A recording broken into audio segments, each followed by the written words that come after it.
যাত্রা উপলক্ষে সড়কে চাঁদাবাজি করার কোনো সুযোগ নেই। সমঝোতা যে চাঁদাটা বলতেছিলেন আপনারা, ওইটা কি ওইটার কথা মিন করতেছেন? একটা সমিতি রেজিস্ট্রেশন হয়েছে, সেই সমিতি তাদের কল্যাণে একটি অর্থ কালেক্ট করার যদি বৈধতা থাকে, সেটাকে আপনি চাঁদাবাজি কেন বলছেন? না না, আপনি চাঁদাবাজি বললে সেটা চাঁদাবাজি হবে। আপনি আমাকে নির্দিষ্ট করে বলেন।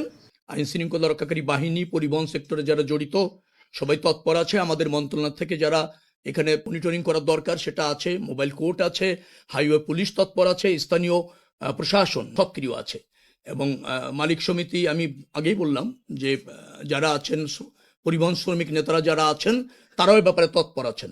তারা বিরত থাকছেন আমি তা বলছি না, তৎপর আছেন বলছি। মানে তারাও নিজেরা দায়িত্ব নিয়েছেন। কোনো অবস্থাতে কোনো ধরনের অনৈতিক সুবিধা ঈদ যাত্রাকে কেন্দ্র করে গড়ে ওঠার সুযোগ নেই।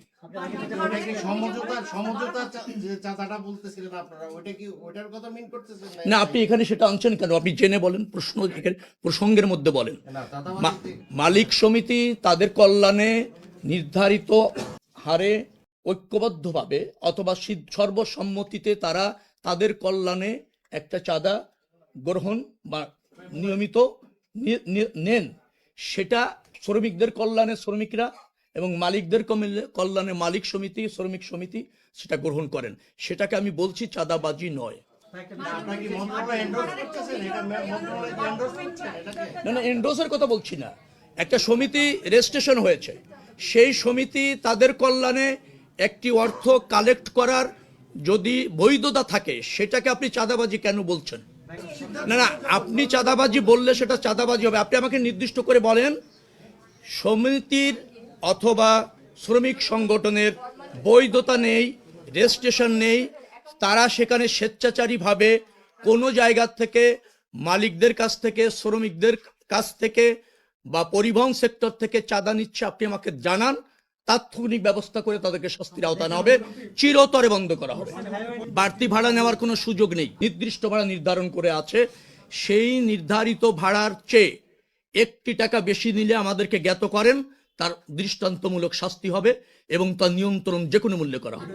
এখানে কোন পরিবহন এসি বাসের ভাড়া যা নির্ধারণ করা আছে তার চেয়ে বেশি নিয়েছে আপনি আমাকে অবগত করেন। যদি কোনো ভাড়া নেয় তার রুট পারমিট ক্যান্সেল করা হবে, তার রুট পারমিট থাকবে না। এবং ওই ভাড়া নিতে গিয়ে যদি ফৌজদারি অপরাধ ঘটে থাকে, তাকে শাস্তির আওতায় আসতে হবে। আমাদের আলাদা বিআরটিসি থেকে আলাদা বাস ওখানে প্রস্তুত রাখা হবে, সেটা আমরা অঙ্গীকার করেছি এবং বিআরটিসির চেয়ারম্যান এখানে আছেন, তিনি সেটা নিশ্চিত করেছেন। গার্মেন্টস যেটা ছুটি হবে, 16 তারিখে 16% গার্মেন্টস ছুটি হয়ে যাবে, 17 তারিখে 22%। ঠিক এইভাবে পর্যায়ক্রমে ঈদের আগেই ধাপে ধাপে গার্মেন্টসগুলি ছুটি হবে। তারা পরিসংখ্যান দিয়ে নিশ্চিত করেছেন এবং আমরা তাদের উপর আস্থা রেখেছি, তারা অঙ্গীকার করেছে। আর এর কোনো ব্যত্যয় আশা করছি ঘটবে না।